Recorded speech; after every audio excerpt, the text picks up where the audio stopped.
Welcome to the deep dive. Today, we're plunging into something quite extraordinary.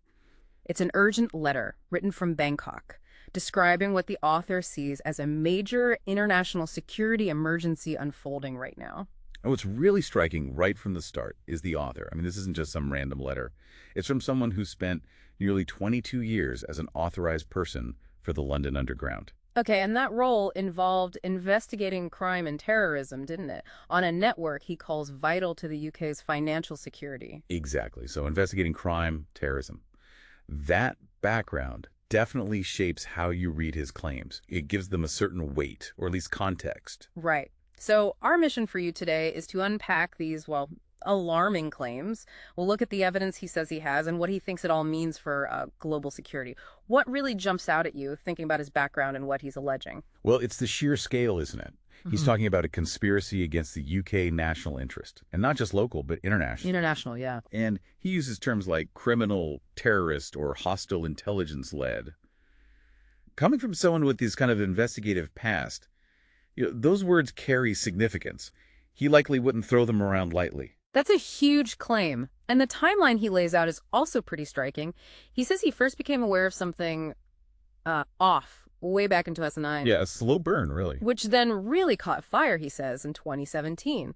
That's when he reported malfeasance and corruption and mentioned a secret group acting against UK interests inside a government department. Right, so it builds. And then from 2018 onwards, he claims things got personal. He talks about subtle harassment, even gaslighting. And hacking. Oh, yeah, very obvious telephone and computer hacking, as he puts it. Claims his phone stopped working, harassment against his family. It paints a picture, doesn't it?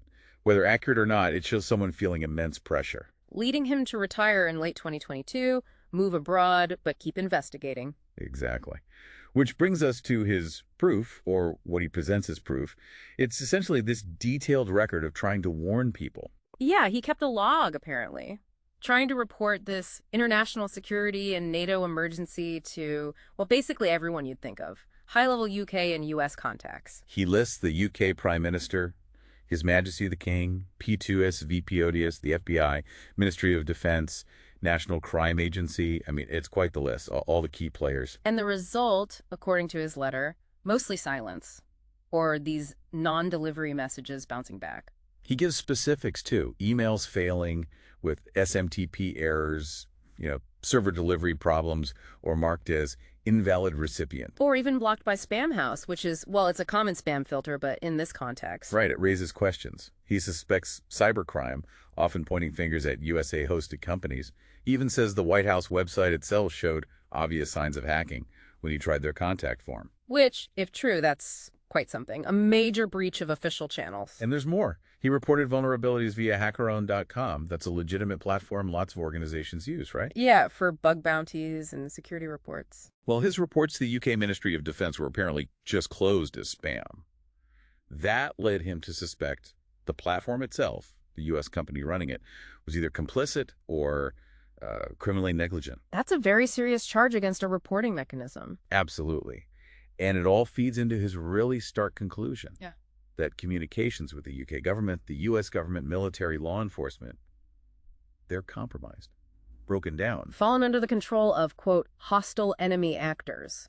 He's essentially saying the UK, the USA, and NATO are under attack right now. It's a chilling thought. Not just the attack itself, but the idea that the very channels you'd use to report it are compromised. How do you even sound the alarm then? Which might explain his next move. After trying all these official bodies and allegedly failing, he sent his urgent message to an archbishop. Yeah, completely different direction. Suggests maybe a total loss of faith in those conventional systems. And he gives the archbishop a deadline. He does.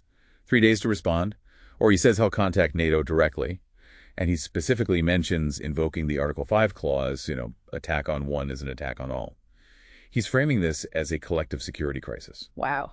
So this whole deep dive really leaves us with a critical question for you, the listener. In this age of, well, constant information overload, how do critical warnings get through, especially ones like this, claiming the communication lines themselves are compromised at the highest levels? How do they get heard?